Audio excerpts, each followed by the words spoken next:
Peggy 16.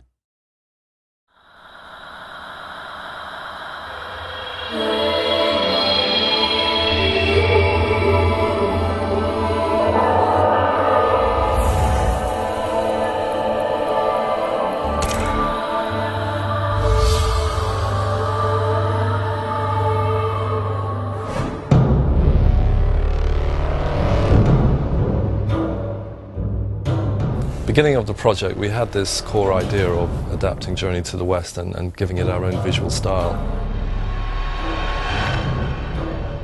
We've tried to really give it something different, a different twist. When we decided that this would be based 150 years in the future in a post-apocalyptic world, we were very well aware that it's a trope, it can be a cliche. We actually saw a program called Life After People. And they showed what would happen to these major cities in the future when people are gone. Within a few hundred years, the world basically becomes unrecognizable. So we decided, let's start in New York and make it a journey actually across the US. We didn't want to be depressing about it, like a lot of post-apocalyptic movies are depressing and games.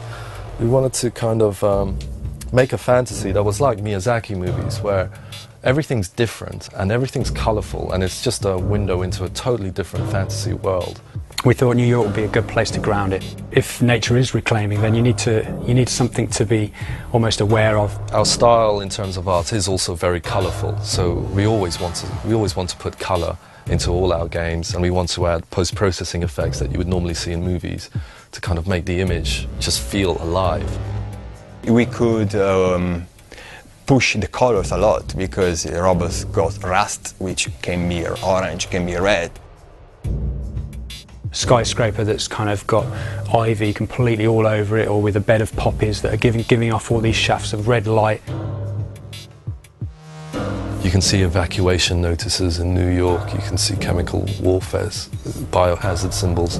Very often you see something that looks like a tree, but actually it's not a tree because it's maybe a piece of robot.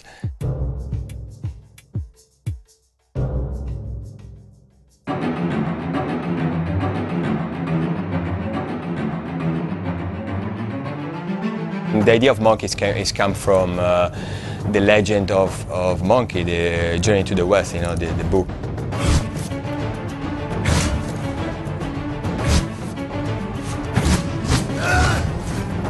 The original one's got a specific mask paint. I try to keep that. Some people won't be aware of some of the subtleties that we've got in, but there's obviously the staff and Monkey's cloud. So the cloud is actually part of Monkey's character. Even if you look back at hundreds of year-old images of him, he's on his cloud with his staff, with his headband. This character is still really big, but more an animal. So you can see in the animation, especially when you jump one building to another, it really looks like kind of Tarzan, like in the jungle, you know, like really like a monkey. The other character is Trip. Little by little, her personality, fragile, you know, personality come out, and you feel more attached to her. The third main character in the game is Pigsy. He's got like pin-up tattoos everywhere. He's got girls, thinking about girls all the time. Trip, is that you? Pigsy! You don't have to have any interest in the book or the TV series or anything to appreciate the game. It's just a good story with good characters and a rich world.